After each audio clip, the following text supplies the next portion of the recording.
Good afternoon, everyone. Our guest speaker is a business visionary and an innovator.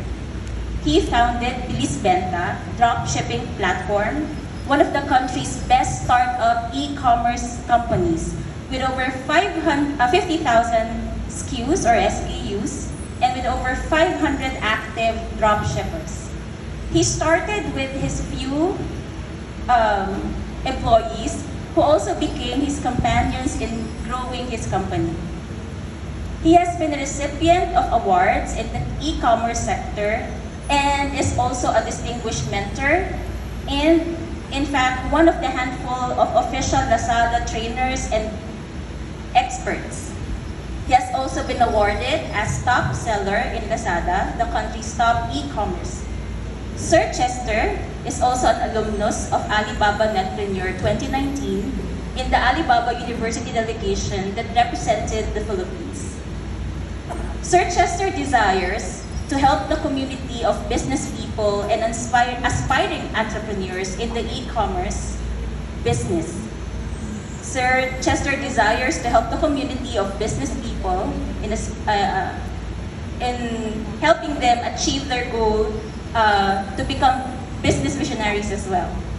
Ladies and gentlemen, graduates, let us welcome our guest speaker for today, a distinguished Makati Hope alumnus, Mr. Alain Chester SC, Makati Hope Christian School, batch 1994.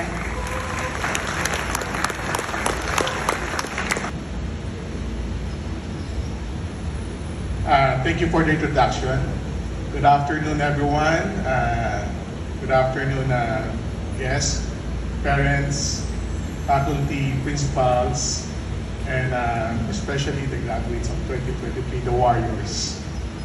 Today is a very momentous day of, it's a pleasure and a privilege for me to be your keynote speaker. I know I've been bringing, I have experience in sharing and giving you inspiration for this afternoon. Before I do my message, it's my heartfelt congratulations to all the graduating class of 2023. So before I go with my topic, I'd like to share you some of my quotes. Can we start with the slides? Okay. These are the words that I use every day with my employees, with my customers, and with my suppliers. Let me share and let me read it to you. Okay. So I always say, negative thinking leads to negative living. When an employee approached me and they would say to me, it's hard, I will always say these things.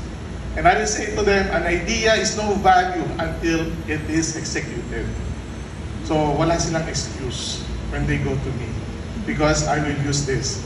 And if and usually my employees are very young. I think my average employee's age is around 25 to 26 years old. So younger pa sila. And I always tell them, life is all about choices. Because we all know young employees, they always want to keep on jumping from other companies. And I always told them, life is always about choices. And ito pa, hindi lahat ng negosyo, medyo tumatanda, medyo malabo na yun. Hindi lahat ng negosyo ay, kumabasa eh. Kayo na lang, hindi ko mabasa, sorry. Tumatanda kayo. To every problem, there is a solution. If you are not a part of the solution, you are part of the problem. Okay, let me share to you my favorite Bible verse. Can we go to the next slide? I want you to remember this because after my message, I hope this would be also your memory verse. Okay? Sabi dito, Matthew 25:21. His master replied, well done, good and faithful servant. You have been faithful with a few things. I will put you in charge of many things. Come and share your master's happiness. Let's go to the next slide. Do you know that God has given us a divine ability? Let me give you 3 examples about divine ability. When you look at this first animal, it's a bird, okay? This bird does not need to go to a flying school to learn how to fly. It is a divine ability for the bird to fly on its own because that is what God has mandated for the bird to do. Let's look at the fish. Di na kailangan pumunta sa Lozano swimming school. Diba? Because fish will learn on its own how to fish. Because that's the divine ability. Third, when you look at the seeds, these seeds, when you throw it on the ground, it will really grow. Because that was what God has designed for this. Let's go to the next slide. Okay. Now, before I want to ask you, which part of your body is the best God created? Do you think? Ano yung pinagmamalaki yung part ng body nyo? Sabi dito is yung chinky eyes ko. Or yung tantalizing eyes ko. Or yung kissable lips ko. Or yung distinguished sharp nose ko.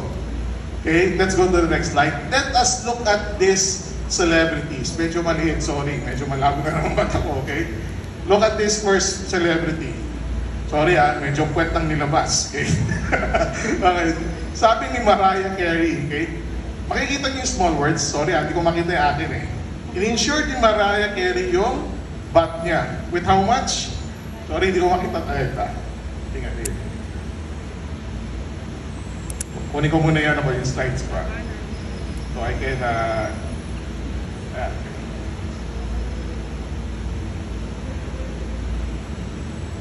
okay, 70 million euro insured. Okay? Because yan yung pinaka-favorite part ng body niya. Let us see at Mariah Carey, 500 million legs, sabi niya. Okay? Let's look at America Ferrera. Smile. Diba? 7 million insured. Diba? Let's look at this next picture. Julia Roberts, 20 million. It's also the smile. Okay? And, okay, let us have a guess. Okay? Fernando Alonso is our drag race racer. Anong in-insured niya? Can you guess? Okay? 9 million euro. And si Merv Huge, okay? Anong in-insured niya? Yung bigote niya.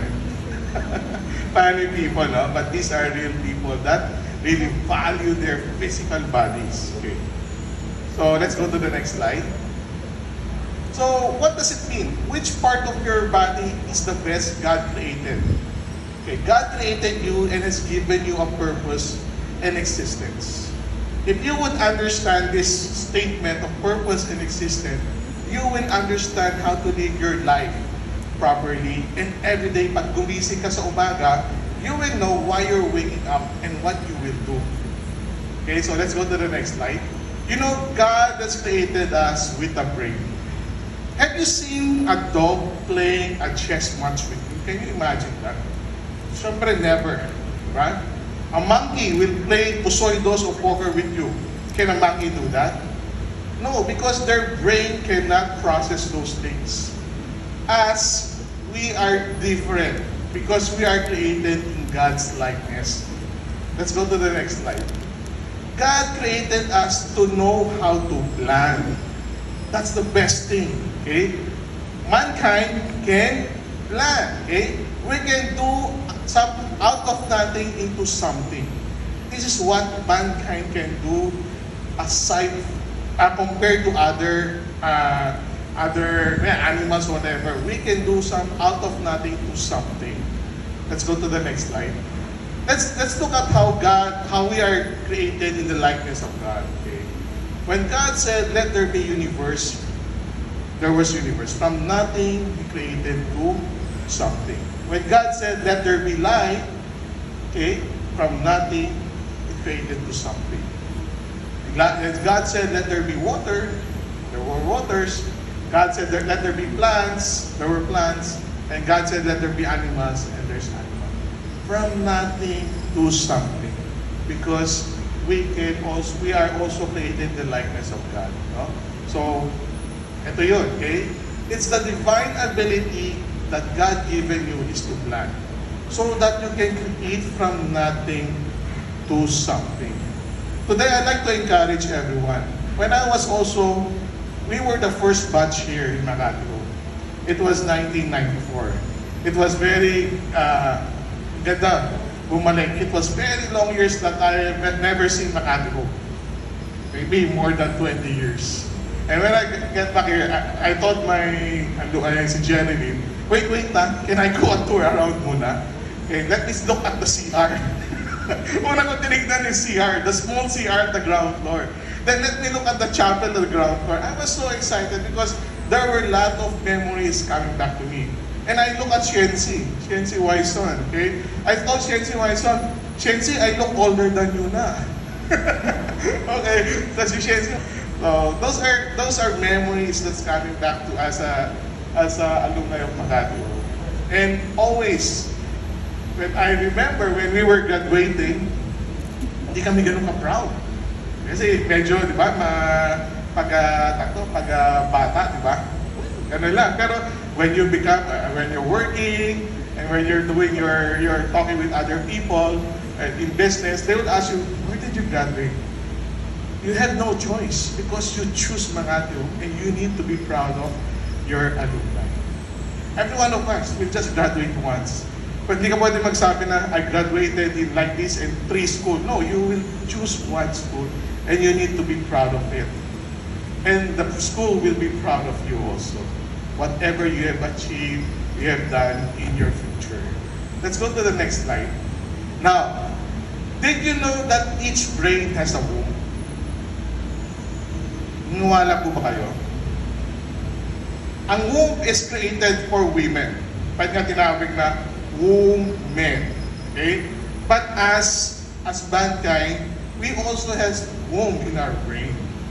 What do we need to produce? Because from nothing, we can produce out of something. Let's go to the next slide. Because we can produce our brain child. Okay, so now let me share to you, next slide tayo. Let me share to you some successful people that has their own brainchild. Let's look at Jack Ma. That's Alibaba. Let's look at Steve Jobs. That's Apple. Elon Musk. That's Tesla. Bill Gates. That's Microsoft. Jeff Bezos. That's Amazon. And paring Mark Zuckerberg. That's Facebook. These people has its own brainchild. Now the question is, what is your brainchild? It's not yet too old to make your own brainchild. Always remember, age is just a number. Yan yung lagi kong sinasabi sa sarili ko. Okay, let's go to the next slide. Okay, we all have brains, but not everyone has a brainchild. So that's why we need to ask God, okay, to have these better and good ideas.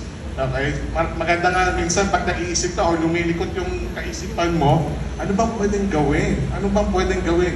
2023 na, everything is is manufactured, everything is created na. What else do I need to innovate to solve people's problems so that people will reward me when they want to purchase my product or to avail my services? Let's go to the next slide. God will give us an idea. Totoo ba yun? Okay? If you become more productive, God designed mankind to be productive. He wants us to be productive. Usually, sins comes when we are idle. Pag idle ka, you don't do anything, who will be the one putting ideas on your mind? It's the kalaban. But if you're productive, you're doing something, and you're planting seeds, okay, God will give you ideas. Okay? It doesn't mean na nag-isip ka tomorrow you have a brainchild. Doesn't happen that way. God will keep on, while you're working, while you're doing something, suddenly God will give you some ideas. Let's go to the next slide. Your brain needs ideas. Okay, so I encourage everyone that, lalo sa mga graduating class, okay, your brain needs ideas always. Next slide. Let me share you some people. Because may kasabihan kasi in the Philippines pag mahirap ka, pinanganak ang mahirap ka na talaga. Okay, let's debunk this one. Okay, let me share to you some stories. Okay, let's look at the owner of Mercury Drug, Mariano Cake. Mariano Cake started with a kariton. Okay? From nothing, nilakok niya yung isang antibiotic na medicine. Wala pang mercury drug before, but he was doing his kariton business. At naglalako siya, and he was able to garner his di pa million siguro dati, thousands during those times. And it became mercury drug. Let's look at Dado Bonato. Okay, Dado Bonato is the Bill Gates of the Philippines. Dado is from Cagayan, Ilocano yan, and he was telling that when he was young, he does not have slippers to go to school. So nakapaa siya, naglalakad, pumapasok ng eskwelahan. Ganong kahirap si Dado. Magkano lang tsinelas, di ba? Spartan ng tsinelas. But the family of Dado cannot afford. But he was able to gain his riches because of his brainchild. Let's look at Julie of Julie's Bake Shop. Okay, she's just a simple canteen operator. And what happened when she is around 60 plus, she was able to produce Julie's Bake Shop. And lastly, Corazon Ong. Corazon Ong is a dietitian inside a hospital. And he was able to make meron ba dito yung nagbebenta ng tosino nung ganisa? Diba? Diba minsan yan yung joke natin sa teacher natin. Ay, nagbebenta si ma'am ng longganisa at tosino. Sa college, uso yun eh. Di ko alam dito. Joke lang. Okay, so, okay lang yun. Hassle yun eh. Di ba? Side hustle yun. So, gano'n si Corazon, no? And now, she becomes CDO na. So, these people turn nothing to something. So, let's go to the next slide. So, everything starts with an idea. You ask God for an idea, you keep working, God will give you an idea. Okay? If you're lazy, I don't think God will give you an idea. So you need to keep on working. Because we are designed to work hard and to produce and to be productive. Once you're producing, definitely God will give you a good idea. Once you have a good idea, you reproduce, you duplicate, you keep working, you keep hustling, and then you will conquer. So, I hope the graduates here, you're not just graduating. I hope that I can see all of you to be the changer of this world, the future leaders. And I hope that whatever you do, yung kanina mga verses ko, and yung favorite Bible verse ko, that God will really bless you and will really, hindi ko na maibalik eh. Kailangan. Because you are faithful in small things, God will bless you and give you more bigger things. So congratulations, Warriors, the graduating class of 2023. Next slide tayo. Yeah. If you want to reach me, you can go to my social media. Thank you very much. Mr. Auri Chester C.